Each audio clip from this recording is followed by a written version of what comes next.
Kilau kenaikan harga emas 2 tahun terakhir membuat Rian Nugraha semakin yakin untuk mengoleksi logam mulia.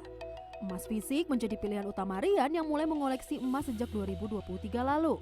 Rian mengaku dirinya semakin yakin menginvestasikan sebagian uang jajannya untuk menambah pundi-pundi emas dibanding saham dan kripto setelah melihat bukti tren kenaikan harga logam mulia 2 tahun terakhir.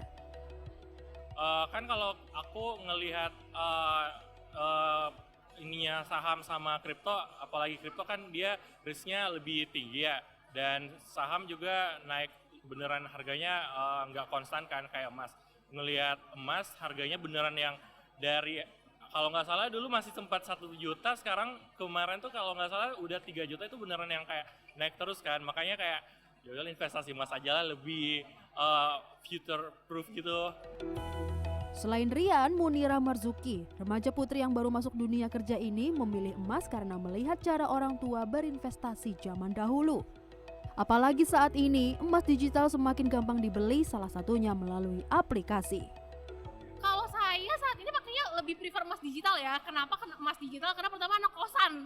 Jadi kayak rada takut misalnya naruh emas fisik di kosan. Itu sih pertama kenapa pilih emas digital. Kayak gitu. Sama di sisi lain kalau emas digital kalau tiba-tiba ada kebutuhan bisa langsung digadai atau dijual, ataupun kalau misalnya mau transfer emas ke temen juga bisa tuh langsung lewat aplikasi. Kayak gitu sih, lebih aman dan lebih cepat juga sih prosesnya. Apalagi kan kayak kita sebagai anak kosan kadang suka ada kebutuhan mendadak nih malam-malam jam 10 malam.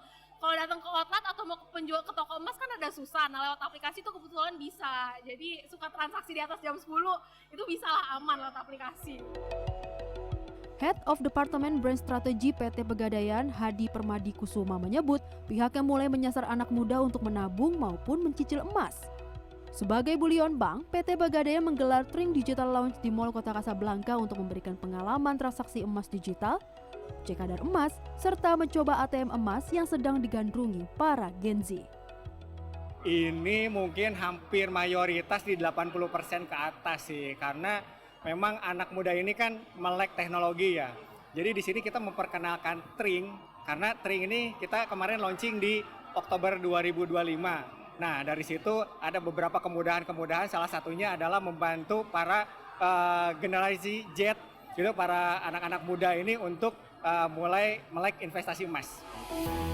Berdasarkan data Pegadaian, sepanjang tahun 2025, nasabah kelompok usia Gen Z yaitu remaja kelahiran tahun 1997 hingga 2007 mencatatkan pertumbuhan tahunan sebesar 116%.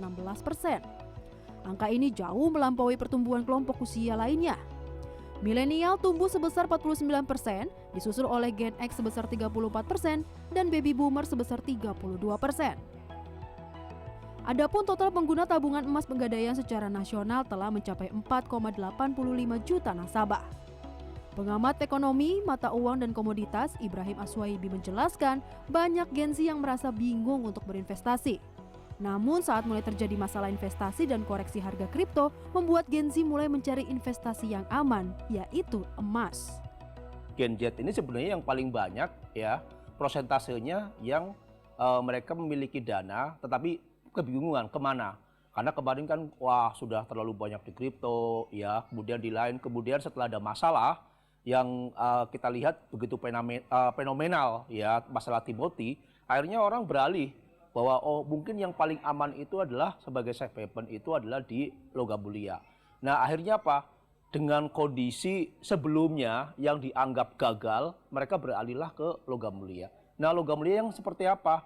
Karena Gen Z itu dananya terbatas, akhirnya apa? Gen Z ini hanya berfokus terhadap emas digital. Kita punya bullion bank. Ya, bullion bank ini cukup menarik. Kenapa pemerintah membentuk bullion bank? Karena apa? Kita kekurangan logam mulia secara fisik. Ya, dengan adanya bullion bank sehingga masyarakat Gen Z itu ya, mereka itu kembali melakukan pembelian melalui emas digital. Bisa melalui Pegadaian, bisa melalui Bank Syariah Indonesia. Nah, ini yang terjadi bahkan sekarang itu sudah hampir 70 ton di Pegadaian. Mungkin di Antal lebih banyak lagi dengan menggunakan emas digital. Pada tahun 2024, PT Pegadaian telah membukukan 8,2 juta transaksi digital dengan 1,34 juta nasabah aktif melalui layanan aplikasi Pegadaian Digital dan Pegadaian Syariah Digital. Adapun sepanjang tahun 2025, Pegadaian mencatatkan lebih dari 34 juta transaksi digital atau melonjak sekitar 324% dibanding tahun sebelumnya. Kemudian dari sisi basis pengguna, jumlah nasabah aktif transaksi digital tahunan melampaui 4,6 juta nasabah atau meningkat drastis sebesar 244% secara tahunan.